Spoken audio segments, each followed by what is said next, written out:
Rise.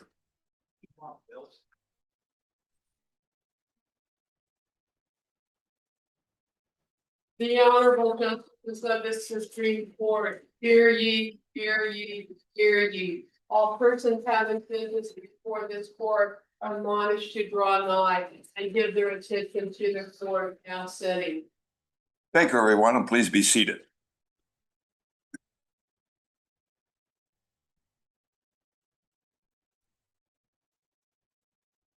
Good morning and welcome to the Kansas Supreme Court. I am Justice Eric Rosen, and unique to this week's docket is that Chief Justice Marla Lukert will not be participating this week, and I'm filling in during her absence. She wants everyone to know that she's doing well in her recuperation and that she thanks everyone for their well wishes. For those of you that are unfamiliar with this court's processes, I would like to explain that all the justices are familiar with the facts of the case and the parties' arguments. Having read the briefs, authorities relied on in those arguments, reviewed the district court record, and otherwise prepared for this morning's arguments. We now look forward to oral arguments and our exchange with the attorneys. And one more quick mention is I understand that there's one member of the junior class of Topeka West in the audience here this morning. And I want to invite you here, welcome you here this morning as a fellow alumni of Topeka West in 1971. I think that totals a long time ago, 55 years ago. But anyway, welcome. Thank you for being here. With that, Mr. Shima, call this morning's docket. Thank you, Your Honor.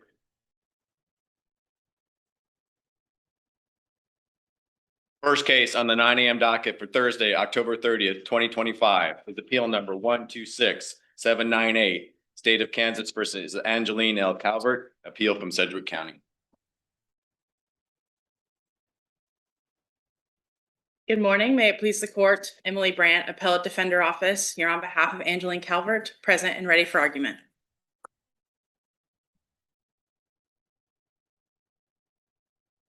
May it please the court, Assistant District Attorney Julie Kuhn on behalf of the state, present and ready for argument.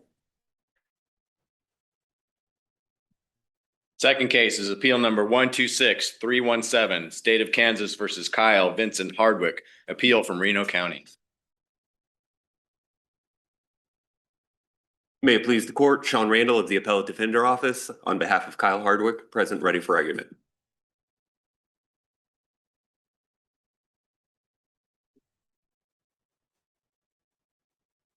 May it please the court, Thomas R. Stanton, Reno County District Attorney on behalf of the state, present and ready for argument.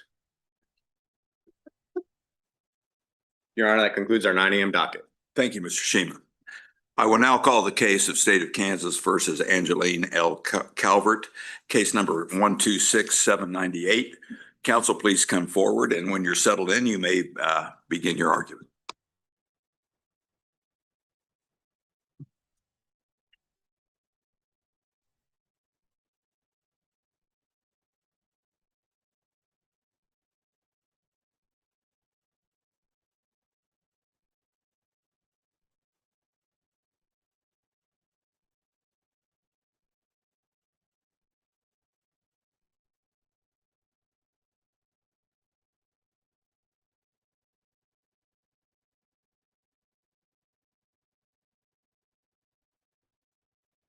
Maybe. May it please the court, Emily Brandt, Appellate Defender Office, representing Angeline Calvert. May I please request 3 minutes for rebuttal? Yes, you may, and that'll be granted. Thank you. Thank you, Your Honor. Because the evidence here was insufficient that Angeline committed theft after prior conviction, and the conviction was secured in violation of Angeline's constitutional right to due process in a jury trial, this court must vacate her conviction for felony theft. Angeline Calvert was convicted of felony theft based on the allegation that she had 2 prior theft convictions in the last 5 years preceding her current offense. But those prior convictions were never proven to a jury beyond a reasonable doubt. They were never proven to anybody beyond a reasonable doubt.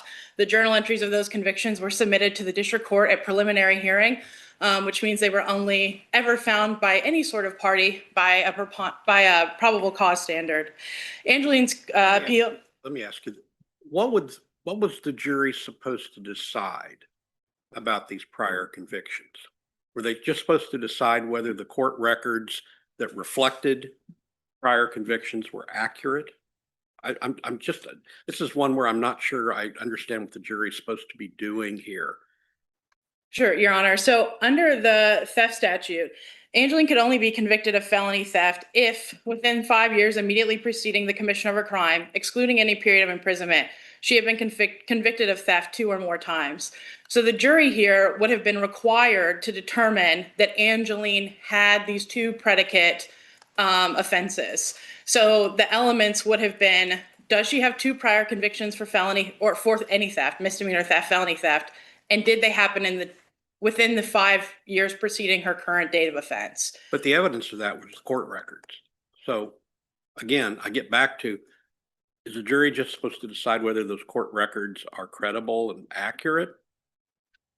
I think that would be a question for a jury to determine, but they weren't. I mean, they were never presented the journal entries. Again, the state has a burden to. Just trying to figure out, had they been, what were they supposed to decide?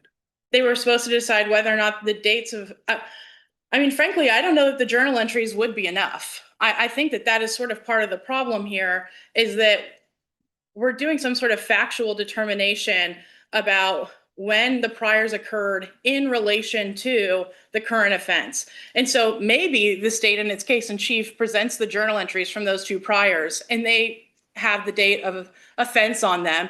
And the jury could use that to do some mathematics. And certainly there are going to be straightforward cases, probably like Angeline's, right? Her 2 priors occurred within literally 5 years prior to her current offense date. That's pretty easy math for a jury to do, assuming, they get the court records and see it. But not always. Again, the theft statute excludes any period of imprisonment. So it's not just 5 years. It's 5 years excluding any time of imprisonment. So if Angeline had, say, a theft conviction from 2010, that's longer than 5 years ago. But if she had been in prison for 8 years, then the state would have needed to present some evidence that she had been in prison for 8 years, the date she got out. And so you can now consider this prior as one of the predicate offenses. And so I don't think the jury is just simply looking at certified journal entries and saying, well, they say the offense occurred on this date and that happened 5 years ago. I think a jury could use those to make that finding, but a jury needs to make that factual finding. No jury made that factual finding here. So in Apprendi itself, my reading of Justice Thomas's concurring opinion is that he adopts exactly what you're arguing and says that when there's this aggravating fact, including facts of prior convictions, it has to be found by a jury. Is there anything in the Supreme Court case law that tells us that a majority of the court has ever adopted that as its Apprendi rule? Your Honor, I think, yes, I think United States versus Erlinger controls here. I think the Court of Appeals firstly got it wrong to say that Erlinger only applies to ACCA offenses. I think that's too narrow of a reading of Erlinger. I mean, all of the language of Erlinger is how the 5th and 6th Amendment right apply to people who have sentence enhancing factors. It can't be that only people charged under the ACCA get the benefit of the 5th and 6th Amendment. Everybody gets the benefit of Apprendi. Well, Erlinger asks more than that. It's not just, it asks for there has to be a determination of whether under the act, the act is that there has to be multiple occurrences, or is it a single occurrence? Right. That seems that's a farther step away from just determining whether a crime was committed and what date. Seems to me that's what the Erlinger hones in on, is that's the difference between that and the prior cases that held that priors are not a part of an Apprendi requirement. So that, at least as I read Erlinger, and that's what the Court of Appeals said, that what Erlinger does is requires a separate factual determination about whether or not it was a single or multiple act kind of prior. I agree that that's what Erlinger says, but I'll push back that it's not relevant here because we are doing the same sort of determination here that we're doing in Erlinger.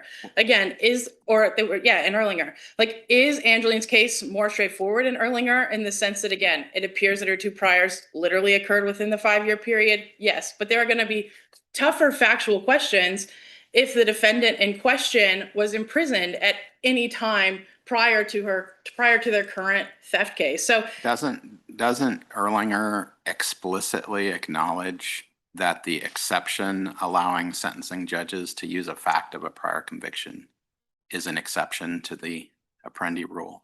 yeah, it falls within the Almendarez-Torres exception to the Apprendi rule. But again, How does Erlinger help you then, since it preserves that exception? And isn't that exception exactly what we're dealing with here?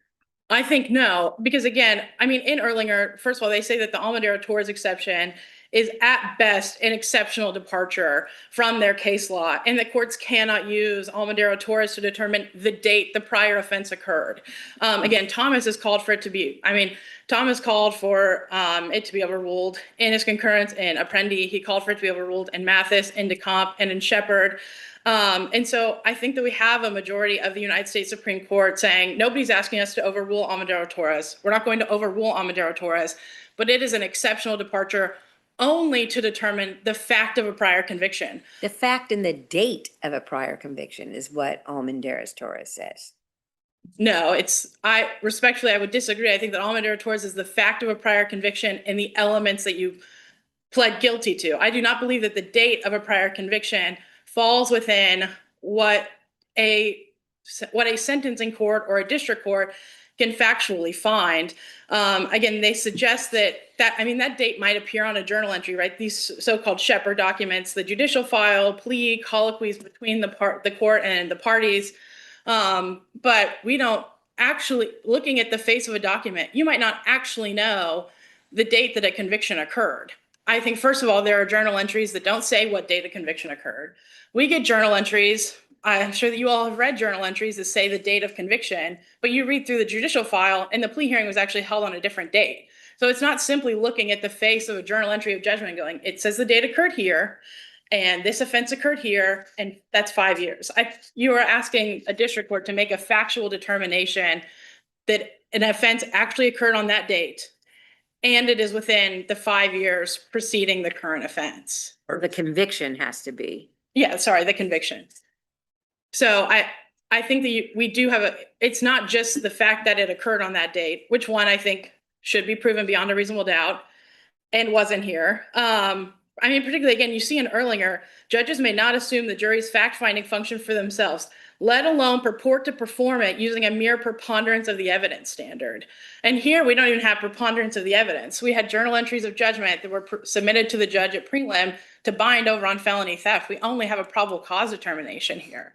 We have no stipulation. How does not undo the whole pre-sentence investigation that's required to be conducted, and the courts look at that? Juries don't make determinations on priors on those. And how is your argument different from kind of undoing the whole sentencing guidelines, at least as it pertains to using pre-sentence investigations and prior convictions?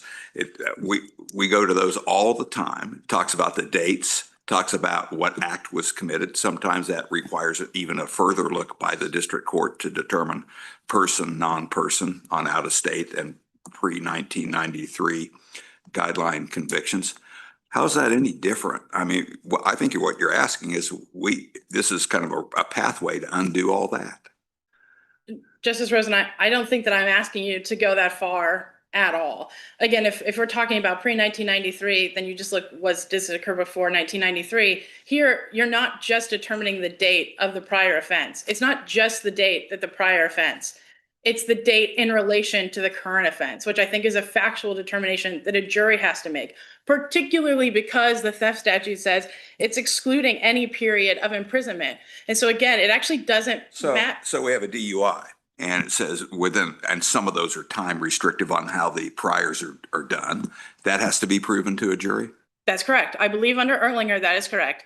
Again, I'm not talking about whether or not they count as convictions. Angelina's not contesting that she has prior convictions. She got up on the stand and said she had prior convictions for theft. She testified to that fact. So her argument isn't that these prior convictions don't exist. It's that the district court judge could not make the factual determination that they occurred within 5 years of her current offense to bump this from a misdemeanor to a felony. And again, no Kansas courts have looked at this since Hanks, which admitted that this is a sentence enhancing factor. And then Apprendi happened and we've never looked at it again. And so I don't know that we can say we acknowledge that it's a sentence enhancing factor, but a district court judge can just do that at a probable cause hearing. That doesn't seem fair under the Fifth and Sixth Amendment, particularly in light of Erlinger. This kind of strikes me as a careful what you ask for kind of argument, because it doesn't seem to me that if any defense attorney is going to want to have that evidence come in. So I guess my question is, if your position, your legal argument prevailed, is it subject to harmless error, and how would that analysis look in your mind? So I think two responses. First, I don't think it's relevant whether or not this could somehow prejudice some criminal It's defendants. not, it's just an observation. Because, and again, they made the exact same observation in Erlinger, right? There's no efficiency in the Fifth and Sixth Amendments. You get your Fifth and Sixth Amendment rights to due process in a jury trial. And frankly, we have statutes that look like this. We have the criminal possession and a weapon statute. And guess what most criminal defendants do? Outside of the presence of the jury, they stipulate to the prior. And that could happen here, which Angeline did not do. She didn't stipulate to the priors. She didn't admit to the priors that they were within the last 5 years. She asked for a directed verdict on this. She asked for the jury to have to determine that the priors occurred within the last 5 years. So is it possible that this is not defendant friendly? Maybe, but that's for every single individual. I'm more interested in the defendant. harmless error. I mean, it would just a constitutional harmless error would apply to the argument if your legal interpretation is correct. I think yes, then. I mean, this court has held and other courts have held that Apprendi is subject to constitutional harmless error. I don't think that you can find that it's harmless in this instance for a couple of reasons. One, the jury had no opportunity to make this finding. Two, Angeline never stipulated. Again, she testified that she had prior convictions, but she never testified when those prior convictions occurred. So if you scour the record, there's nothing in front of the jury to make a determination beyond a reasonable doubt that she had 2 priors within the last 5 years, excluding any term of imprisonment. And again, there are going to be straightforward cases, and Angeline's probably would have been one of them. And this court has acknowledged that recently, for example, in Nunez, right? When you're talking about post-release and what you do, it's probably very obvious when a defendant is over the age of 18. A jury still has to make that finding beyond a reasonable doubt to impose lifetime post-release. It might be easy for the state to prove up these 2 priors within the last 5 years, then they have to do it. Somebody has to make that factual determination beyond a reasonable doubt, because this bumped Angeline from misdemeanor criminal liability to felony liability. Unless there are any other questions, I'll save the remainder of my time for rebuttal. Thank you. Ms. Brad. Ms. Kuhn?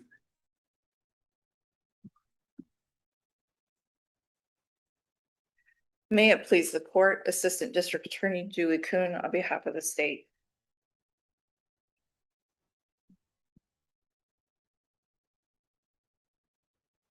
The way this was originally presented was as a sufficiency argument, arguing that the evidence was insufficient to support defendant's conviction for felony theft after a prior conviction, because we did not present evidence of the prior theft convictions to the jury.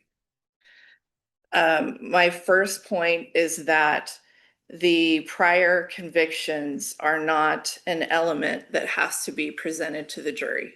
They are located in the penalty section of the statute.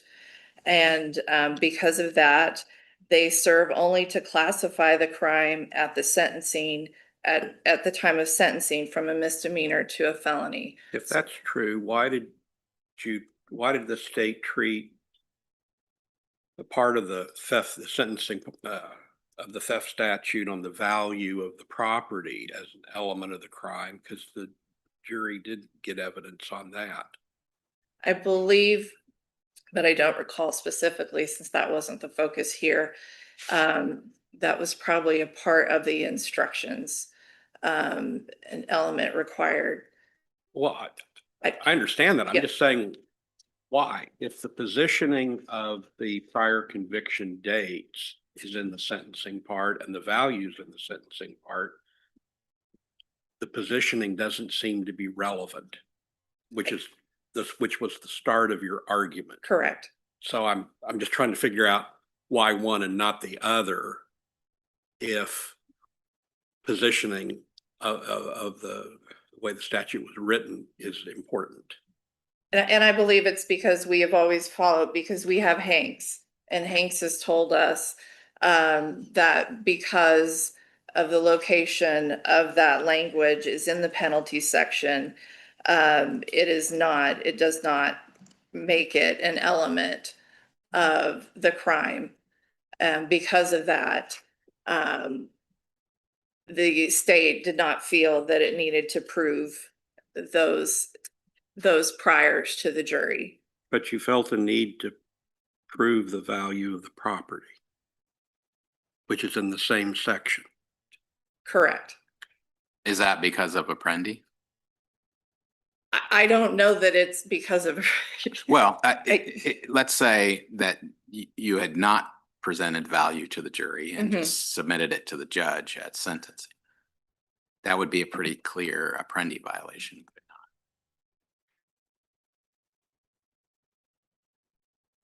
I mean, there's no carve out. There's no, I forget the name of the hyphenated case. There's no exception for value. There's an exception for priors, and it's a pretty narrow exception, right? Right. The judge would not be able to make that value So determination. because of Apprendi, you have to submit it to the jury, regardless of where it falls in the statutory scheme. Yes. Okay. Yes. So that sentencing factor obviously was part of the elements had to be proven to a jury. But the criminal history component that is required to enhance the penalty was not. And I'm assuming your argument is that it fits into that exception in Erlinger for recidivism, essentially.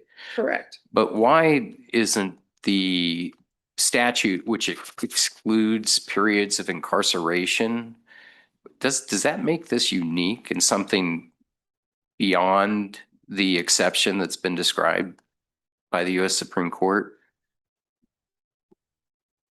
I don't believe so. And this is why. So it is our position that this is not an Erlinger situation. In Erlinger and Apprendi, both cases dealt with factually analyzing the nature of a defendant's motivation and purpose in committing the underlying prior crimes, their intent, motivation, what was going on. It required a qualitative analysis, requiring subjective discretionary determinations. Here, in determining that date of the prior convictions, you are inspecting certified journal entries, historical data, essentially, of a judgment which unambiguously indicates the date of a defendant's conviction. Then you do the mechanical quantitative finding based on math, and math is math.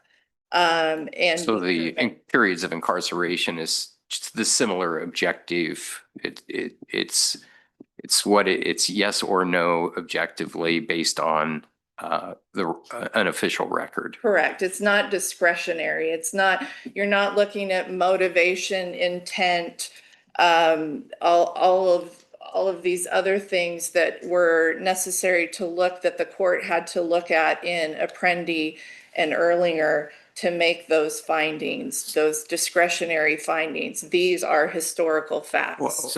Go ahead, Jess. So, if in a future case you had prior thefts, which were 9 years before the theft of conviction, and the defendant had been in prison for 5 of those You're going years, to do. could you submit that? How do you submit that to the judge? Like, your argument is the judge could find that also, Correct. and you would just submit what? Casper records or what have you? I would probably KDSC records. Again, just certified. And you record. think that also falls within the exception? I think so. I mean, the exception seems to me to be narrow to prior convictions and date of conviction. And it doesn't, is there any case law that suggests it can go to a prior term of imprisonment? There is no case. Okay. There is no case law. What What if a person was in community corrections? I don't Is that know that, imprisonment? and now I don't know that there's a carve out for there. The statute says imprisonment. So now I don't So know. is that a legal determination? Imprisonment?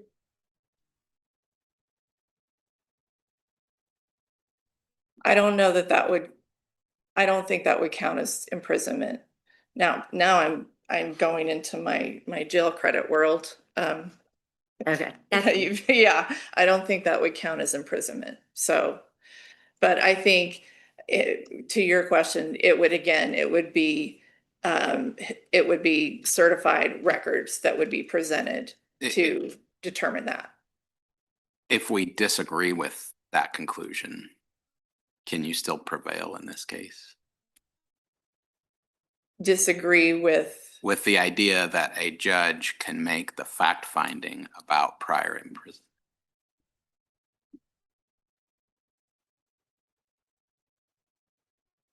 I mean, that wasn't an issue in this case, I guess.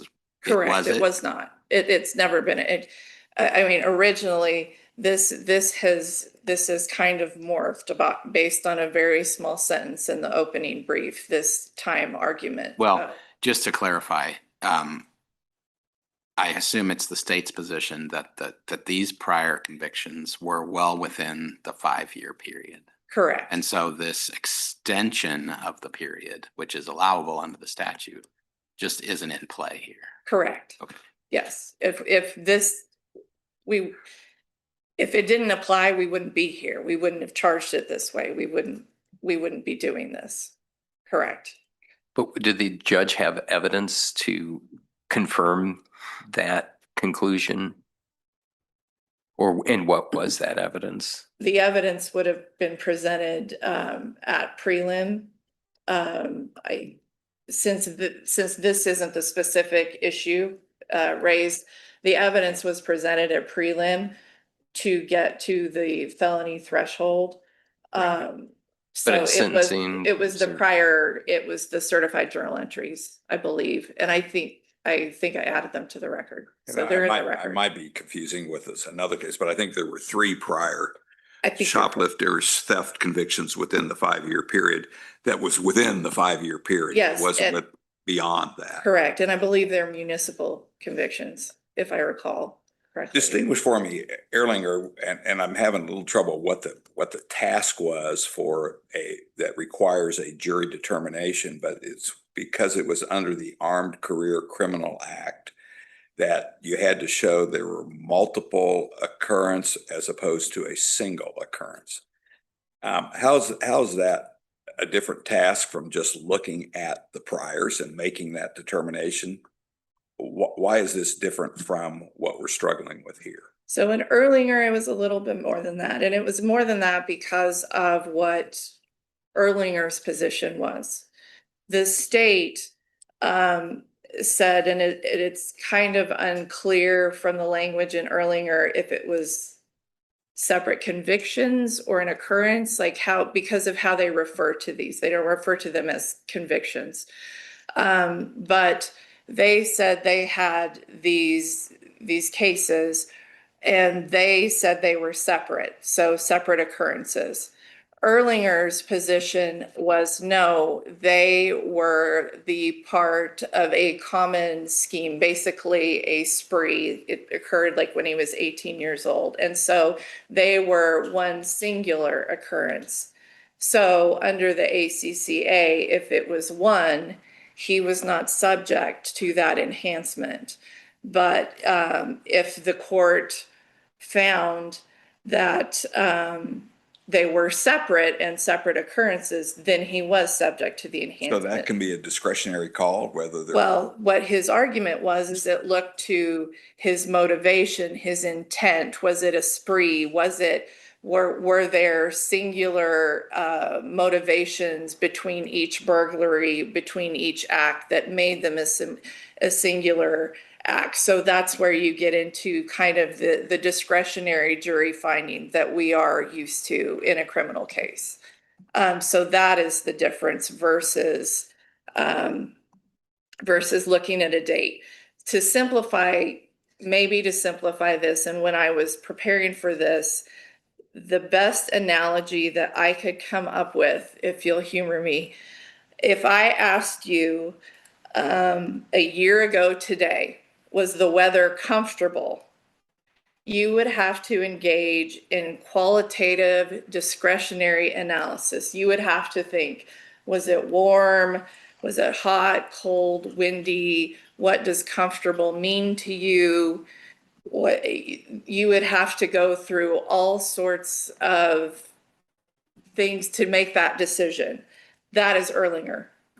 But if I asked you what was the high temperature a year ago today, you would go to historical data, whether that be the Farmer's Almanac or the website that you use that tells you on this date a year ago, this was the high.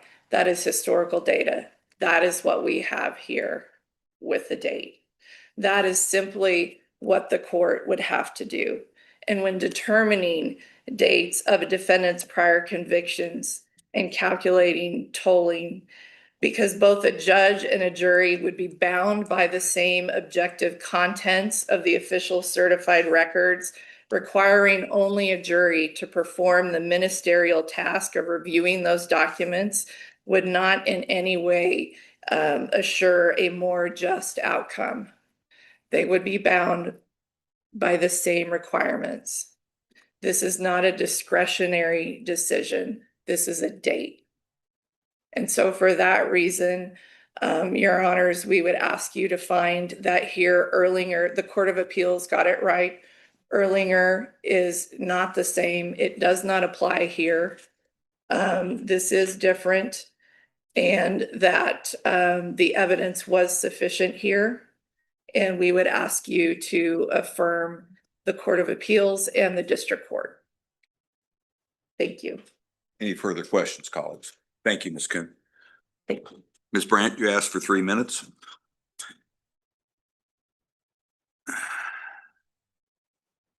May it please the court. I'll just address a couple of the things here. I just don't think that we can say that we can hang our hat on Hanks anymore. I think that Justice Biles' point that the amount is also is within the penalty section shows us that we are living in a different world. And it really is a different world. Hanks is from the 80s. We had Apprendi in 2000. We have Erlinger in 2024. It is time to revisit Hanks. And we knew in Hanks that it was a sentencing enhancing factor. We just didn't have Apprendi. We didn't have Erlinger. And so I do think that this court should take another look at Hanks. I also think here when we say math is math, we're all lawyers. We get math wrong all the time. We do illegal sentencing challenges where we get math wrong all the time. I think as the state stood up here and tried to define what incarceration is, this is the exact problem that we're going to run into that I think is analogous to Erlinger. It's not simply looking at historical data, right? If Angeline had been held pre-trial on something that got dismissed, was she incarcerated for that time? And I don't want you to put your argument on hypotheticals that don't exist in this case. I don't know. I'm kind of listening to the discussion here. I can easily see an opinion here that says we express no opinion about what would happen if there was an extension, if there was some kind of argument about whether she was incarcerated or not. Your problem is simply dates. And the fact that the court records are used to confirm those dates. That's the state's argument that that the judge and jury would be looking at exactly the same thing and required to do the same thing. There's no discretion. So I think we need to stay laser focused on your case and not what might happen had she been in prison for another period of time or something. See what I'm saying? I do see what you're saying. I mean, respectfully, everybody gets the benefit of the Fifth and Sixth Amendment. And so I think that it is relevant that we're talking about a statute that could require factual findings. And I think also to your point, if we're going to be laser focused, they said this exactly in Erlinger. Often a defendant's past offenses will be different enough and separated by enough time and space that there is little question he committed them on separate occasions. Or here, there is little question that she committed these offenses within the prior 5 years. None of that means that a judge rather than a jury should make that call. There is no efficiency exception to the Fifth and Sixth Amendments. So to me, looking at Apprendi and looking at Erlinger, I simply don't care that you can look at the face of these and it looks like it's within the past 5 years. That's a call for a jury to make beyond a reasonable doubt. And in Angeline's case, that did not happen. It was found by a probable cause standard by the district court judge at the prelim to bind her over on felony theft. I mean, we're not even talking about a preponderance of the evidence standards. It's sentencing to determine the prior conviction, to enhance her criminal history score, et cetera. So if we are laser focused on Angeline's case, there is no efficiency exception to the Fifth and Sixth Amendment, and this should have been determined by a jury beyond a reasonable doubt, not by the district court judge, even if it is an obvious case. It must go to the jury. Elements may be easy to prove, but they must be proven, and the state bears that burden to do so beyond a reasonable doubt. So for those reasons, we would respectfully ask this court to vacate Angeline's theft after prior conviction for insufficient evidence, unless the court has any other questions. Any other questions, counsel? Thank you. Thank you. counsel.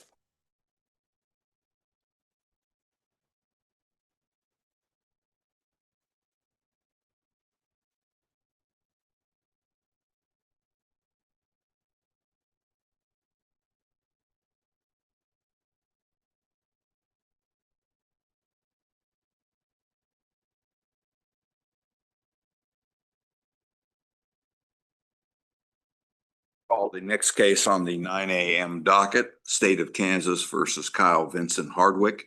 Case number 126317. Counsel, you may approach when you're ready.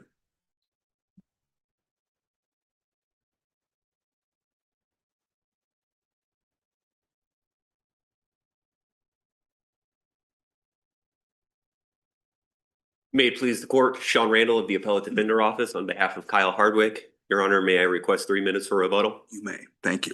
Thank you, Your Honor. If Your Honors don't mind, I'd like to begin my argument this morning by addressing issue 2 in my brief concerning Mr. Hardwick's right to remain silent in the state's attempt to elicit testimony concerning his exercise of that right.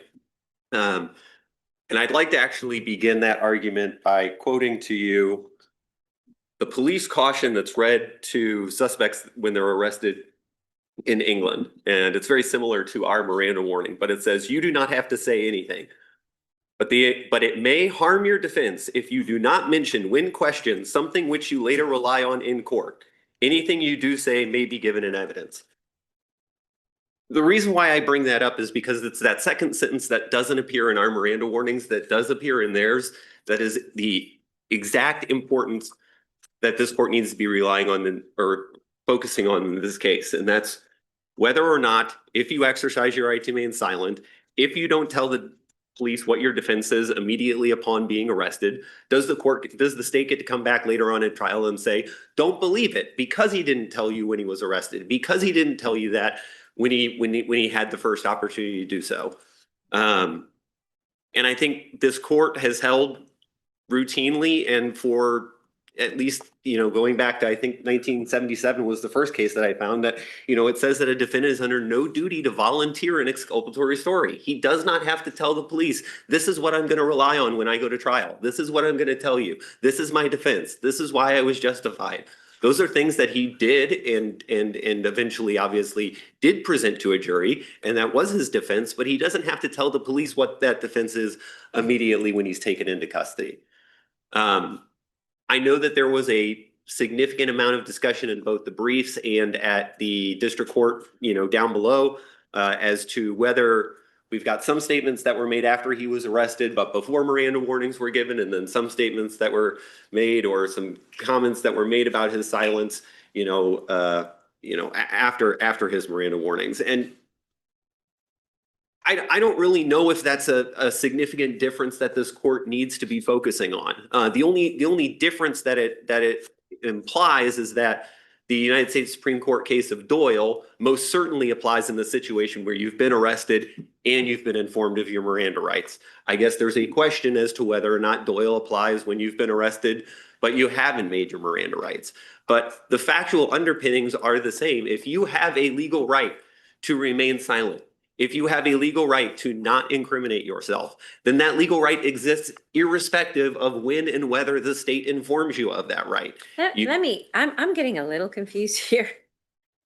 So I thought that the question presented had to do with not going all the way back to what you're saying, but whether defendant opened the door to the testimony. Because Doyle just basically says, you know what, a comment on, in this particular instance, because, you know, there was no contemporaneous objection to the pre-Miranda silence, but under the post-Miranda silence, the general rule under Doyle is that it's generally inadmissible for impeachment or substantive purposes, but the whole issue was whether defendant opened the door. Am I wrong about that? I mean, you're talking about. Well, I think when we are focusing specifically on the post-Miranda, or I guess the post-arrest, post-Miranda statements, because you had indicated the pre-ones, there wasn't a contemporaneous objection during those. But I think when we're focusing on that, yes, we do have to focus on the, you know, whether or not Mr. Hardwick opened the door. Right. And that was certainly the discussion down at district court and why the district court And that's the ultimately basis allowed. for your appeal, right? Yes, and I think what's important is the case that was relied on by the state when they were making that argument in district court is the same one that I would now rely on to you, which is State versus Tully. What the state failed to mention in State versus Tully is what this court actually ended up relying on, which was, yes, he said some things, yes, he might have cracked the door, but that doesn't throw the door wide open. It says if the defendant later on at trial gives this idea of being cooperative, then the state gets the ability to come back and say, no, you weren't cooperative. That's basically what the decision was. They defined cooperative as blatantly inconsistent with your trial testimony. That's how cooperative was being defined. His statement was, I would have talked if you would have given me attorney. His defense at trial was, I shot these people, but I was allowed to do so. I was justified. I was exercising self-defense. This idea of I would have talked to you and I would have made statements if I had an attorney and I'm justified because I have self-defense are not blatantly inconsistent. One does not, and I would look at the language of this court. Isn't it inconsistent with the fact that once he got an attorney, he didn't talk? Because his, it was a qualified thing. Well, I'll talk if I get an attorney. And then he got an attorney and he didn't talk. Well, after perhaps getting legal advice, from I think any criminal defense attorney who would do so, and probably told him not to. But I don't think that's not. I thought that was the basis for the district court's decision. The district court's decision, I think, was that he found that Mr. Hardwick had opened the door and had and relied on this statement of, well, he's giving this impression of being cooperative, Your Honor, and I would just argue that this definition of cooperative, of blatantly inconsistent, is different than what we've got here by him just making that statement, because his defense wasn't based on his exercising of his right. His defense was, I was justified in shooting these people. Well, isn't that the whole point? Is that he never mentioned that he was, and his whole thing was, I'm Mr. Cooperative. Well, but see, I don't think his whole thing was I'm Mr. Cooperative. I think his whole thing was I would have made statements to you if you gave me an attorney. That's the extent. The only time that the word cooperative even gets used is on cross-examination after he's testified, when it's brought out by the state. He never makes any claim that he was cooperative when he got up on direct examination. He never used that word. The only thing was I would have talked if they gave me an attorney. But this idea of whether he got an attorney later on and then chose not to make any statements, and that's different than what he said that he would have done. He doesn't that's kind of the whole point, is that he has this right to remain silent. He doesn't have to talk to you or to you, to the police. That's the right of your right to remain silent that exists irrespective of when the state tells you about that Right, right. but the blatant inconsistency is, okay, I didn't talk because I have a right to remain silent. But then he gets up there on the stand and says, I'm Mr. Cooperative. I mean, how can it be more blatantly inconsistent than that? Because I think it's not whether or not I would have talked is inconsistent with the fact that I didn't talk. I would talk with an attorney inconsistent with his defense. And I think the defense here is not I would have talked. The defense is I'm justified in using self-defense when I shot these people. I don't believe the statement of I will talk is inconsistent with that. Right, but the whole point is saying, if that's what it was, self-defense, why didn't you mention it when you got an attorney? Because he doesn't have to. Okay, we're talking beyond each other. Well, I don't intend to do that, Your Honor. And I'm not. No, I wasn't saying that. Okay. So following up on that, how would you articulate your position that what the state did here was using the post Miranda silence to infer guilt? I would say that by using his post Miranda silence, they are inherently attacking his credibility. That's the point. That's what it's permitted for, to impeach. In other words, I guess I want you to talk about, is there really a difference between impeachment and an inference of guilt? That Tully seems to think those are two different things. And your argument, it strikes me, your argument is those aren't two different things. If you're impeaching somebody's credibility, you're inferring guilt. Well, it's certainly one way to infer guilt. I mean, I guess I would say that. Was there any inference of guilt beyond impeachment?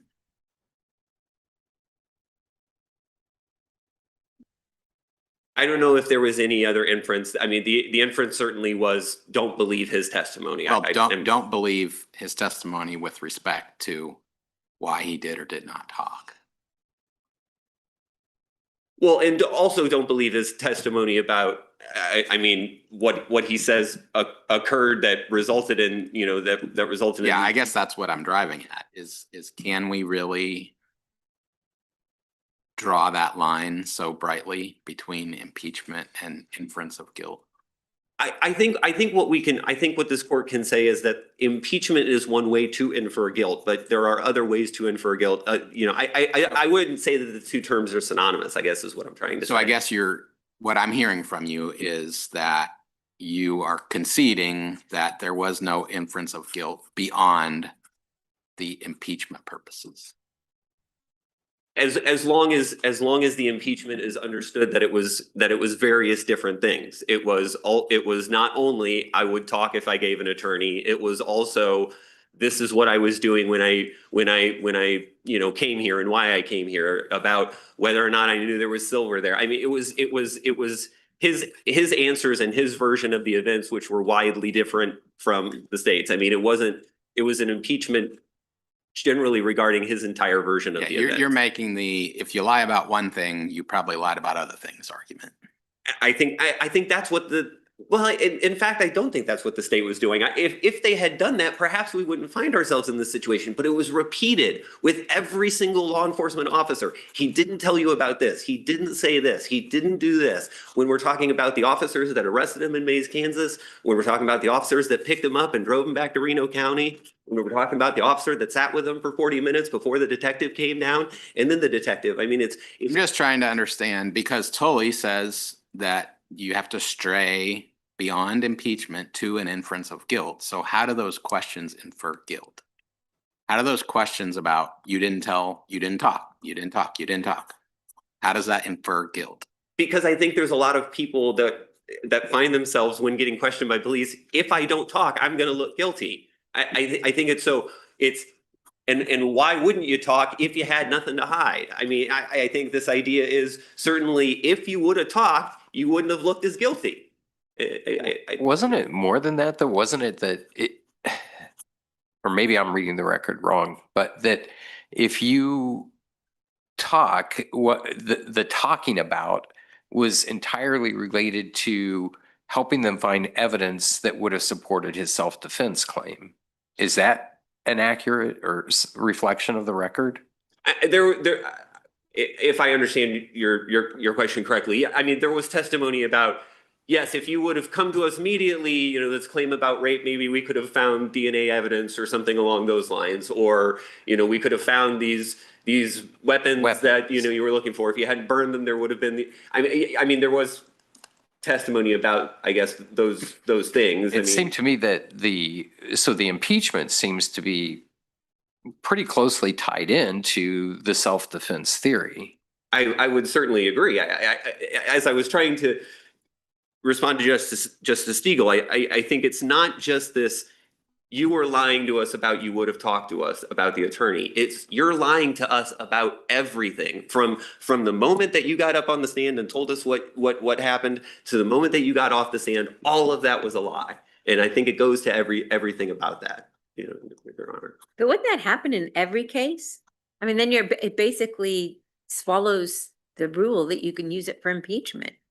Because isn't that the whole thing of, you know, impeachment? Yeah, you lied here. And then there is going to be, you know, I mean, you know, you lie once and maybe everything, you know, that you say later is not truthful.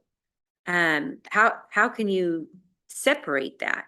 That's always going to happen. Because I think they're two different things. And if I don't answer your question, let me know and I'll keep trying. But I think there's a difference between a prior inconsistent statement, which can be used as evidence of lying, and just not saying anything at all. I think those are two different.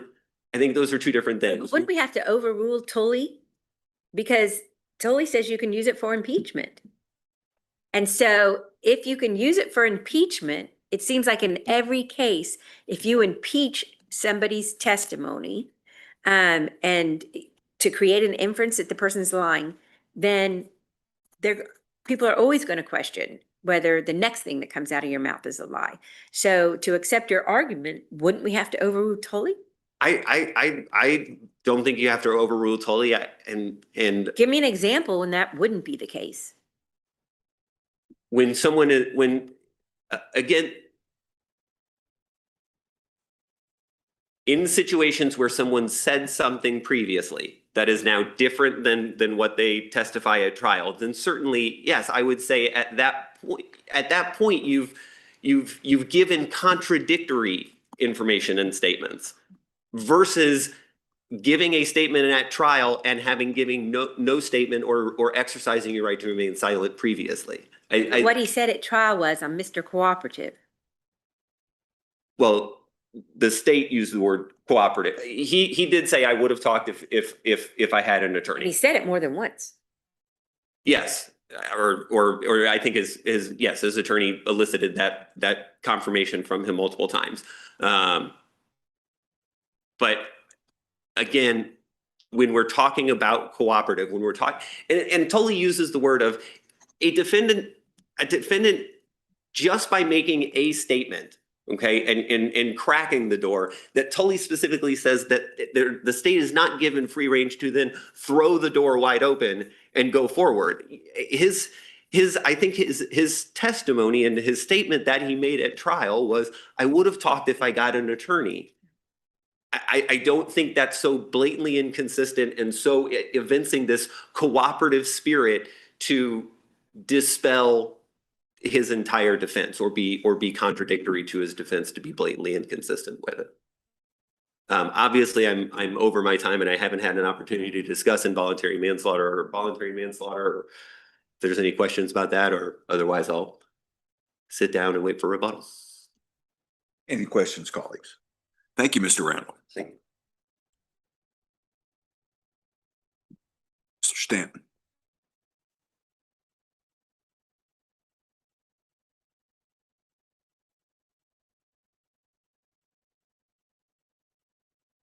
May it please the court, counsel, Thomas R. Stanton, Reno County District Attorney, appearing for the state. Your honors, I'll start just with the initial statements made by appellate counsel in that asking you to look at English law. English law is not based on our Constitution. It's not based on our statutes. It's not based on our case law. So I would ask you just to disregard that argument. First of all, I'm not even sure this was preserved for appeal. There were no objections to any of this information coming in. And we have to be clear. I've heard a lot of comments about post-Miranda statements here. There was only one post-Miranda statement that was even discussed. And it was brought up because of defense counsel, because defense counsel asked his client, why did you ask the detective about where you were going to, if you're going to jail or you're going to prison? And your response was, well, good, I'm going to jail. Maybe I won't get raped. And that was supposed to elicit some sort of investigation by defense counsel. That was the only statement made post-Miranda. Every other statement made, or any inference of not making any statements, were between the time of his arrest and prior to his arrest and the time he was Mirandized. And if you look at the record, I was very careful, because I'm aware of Doyle. I was very careful not to introduce any of those statements. He didn't make any claims of being raped to the two people who saw him first, Kathy and Dawn. He made no claims of rape or anything to the people who allegedly picked him up and drove him from after he hid the truck in the maze. He made his whole statement of going to maze was this: I thought that they were well connected in Reno County, and so I'm going to go to a different jurisdiction where the officers can be trusted, and I'm going to contact them and tell them what happened. He gets there August 28th. On August 30th, he's making purchases in a store. Doesn't tell anybody that he was raped. Doesn't say he had just shot two people. Doesn't tell any citizens. And when he has his contact with law enforcement, he says nothing. So there's one instance where he says, I was going to be cooperative. Then he also says during his testimony, well, I was going to show the officers where all the evidence was. He was given those opportunities. He had 3 different attorneys. Now, it may be that the attorney said you shouldn't talk, but they brought it up.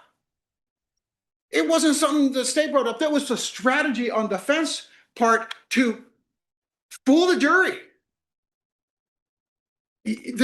My brief includes a statement by defense counsel specifically stating, we want the jury to hear that he was cooperative, that he would have talked if he'd gotten an attorney. That was a defense strategy. He wanted to paint himself as the victim at that point in time, and that he would have been cooperative. But he wasn't cooperative.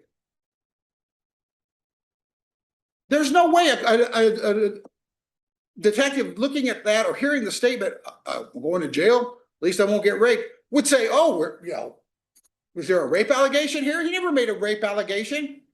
He destroyed every single piece of evidence that would have supported his supposed self-defense. He destroyed the guns that he said that the victims had. He destroyed the murder weapon. He destroyed all the evidence that showed that Phil was strapped in, it was zip tied in a chair when he was burned. He was murdered and then his body burned. His description of where people were shot was absolutely contrary to all of the forensic evidence. There was no blood evidence found outside the fire pit. We know he wasn't killed where Phil wasn't killed where he said he was. Phil was standing in front of a white trailer, according to the defendant, when he was shot, and there's no blood spatter and no pellet damage, and there's no blood where he supposedly laid for 24 hours. Counsel, your whole argument is compelling with respect to, did the evidence match the defendant's story? But it also kind of plays right into my and some of the other justices' questions about the difference between impeachment and inference of guilt. And your presentation is, look, this guy lied about everything. And so I want you to address the Tully question. And I think probably all in agreement about what Tully says. It says you can impeach the claim that I was cooperative by referencing silence, but you can't stray beyond impeachment to an inference of guilt. And I just want you to talk a little bit about, does that really make sense? Is that a manageable standard which we can apply? It does, Judge, because I have to admit, I'm talking about whether it was even, if this issue's even preserved, first of all. There was no discussion about that. I don't think it's preserved. I don't see how this court can rule on it. There was a specific question asked by the judge, and whether there were going to be any objections. He said no. So I also went kind of started getting into my overwhelming evidence argument. The importance of this impeachment was that he had the opportunity to say all these things pre-Miranda. All of these statements were pre-Miranda, and I think we're getting into a little bit of a quandary here, because I thought we were going to be here today to talk about whether or not the pre-Miranda statements were admissible under the law, and that's kind of what I argued. But these were all pre-Miranda statements, and they were not objected to. The only statement post-Miranda that can even be considered by the court is the one I discussed, and that was direct. It was a direct result of defense attorney asking the defendant questions. That was the only post-Miranda statement that was even in the record. Well, wasn't there evidence that introduced by the state that he did not talk post-Miranda? Well, as far as whether or not, so you're now asking about the question of whether or not it was proper for the court to allow the state to ask whether he was Mirandized. No, and I might be misremembering or just misunderstood the record, but I understood the argument to be that the state introduced evidence that he was not cooperative post-Miranda. The only statement, if you look at all of the statements, there were two. I guess there were two. The one was when the defense attorney asked the defendant, "Did you inquire as to where you were going to be incarcerated?" And he said, "Yes." I asked him if I was going to jail or to prison, and his response was, Right, but well, I told him that, and I said, "At least I won't be raped." And that inquiry went from there, because he's now inferring that the officer didn't do his job and somehow should have known that. right, but we're not talking about statements. We're talking about the lack of statements, right? We're talking about silence. We didn't talk about lack of statements post Miranda. The judge made a ruling that we could not talk about post Miranda silence. Okay, so your position is there was no evidence about post Miranda silence introduced. That's your position. The only place that would apply, Judge, is when he said I would have spoken to them about stuff had I had an attorney. Because those statements would have come after Miranda. Okay. But all the other statements, all the other questions were observations. Did you tell Kathy and Don that you'd been raped? Did you tell, this was post-arrest, it was pre-arrest. Did you tell the people who picked you up that you'd been raped? Pre-arrest. Did you tell the officers? So just to summarize, your position is, as I understand it, that every time the state introduced evidence of silence, it was in reference to silence pre-Miranda. And then the follow-up would be that all of those pre-Miranda instances were not preserved because there was no contemporaneous objection. Correct. Okay. Correct. Except for those two I discussed with you, which were directly related to his testimony. Right, but that's not silence. That's about something he said, right? That's true. Okay. But if you look at my brief, I go through it and talk about all the times that there was an inquiry as to what was going on, and if they had made any observations of injury, and if he'd said anything about injury. It was all pre-Miranda.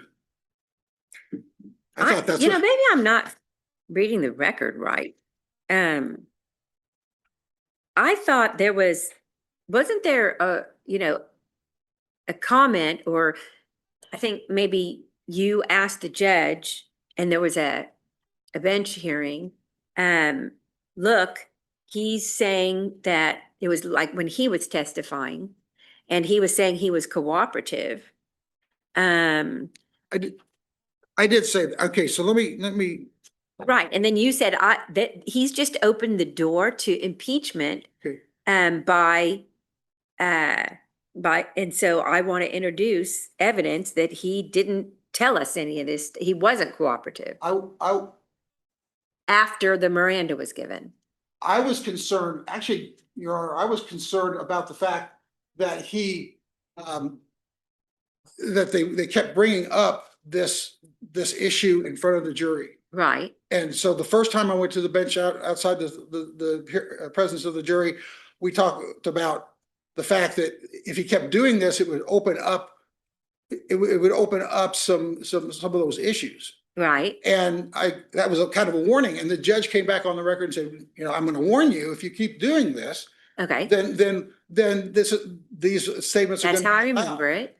And And then he continued to do it. right. And then I said, at this point, he has opened the door to, what I was talking about was not the statements themselves. If you look at it, it was whether I could bring in an officer to say specifically that he invoked his Miranda. And in fact, the defense during that argument was saying, well, we're saying he didn't invoke Miranda, that he didn't invoke his right to silence.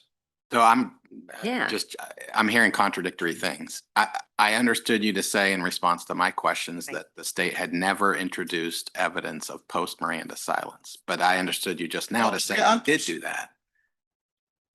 I wasn't thinking of just No, that's fine. I appreciate the That's- confusing nature. I just want to get clarity. So yes, the state introduced evidence that he had been read his rights and had chosen to invoke his Okay, rights. and then with That we respect to did. preservation, do you agree that that issue is preserved for our review? Because it was objected to by the defense.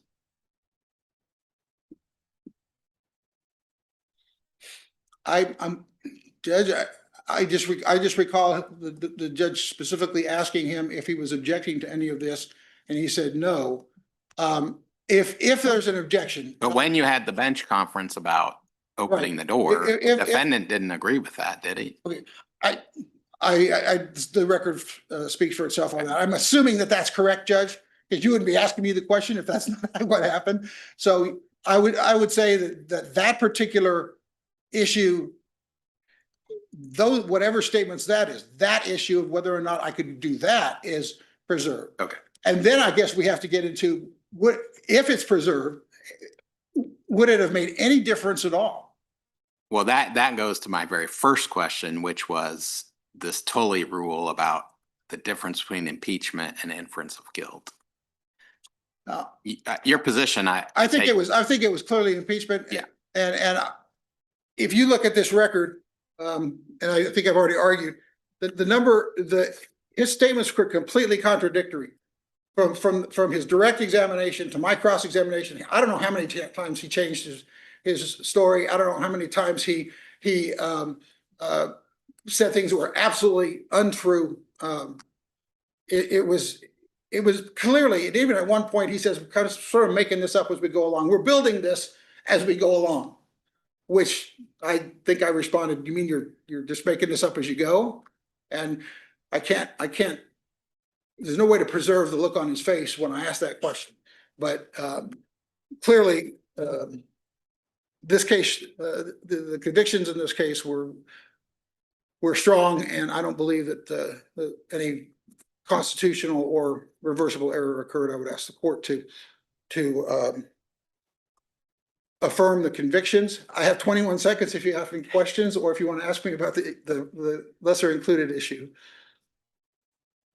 Any questions, colleagues?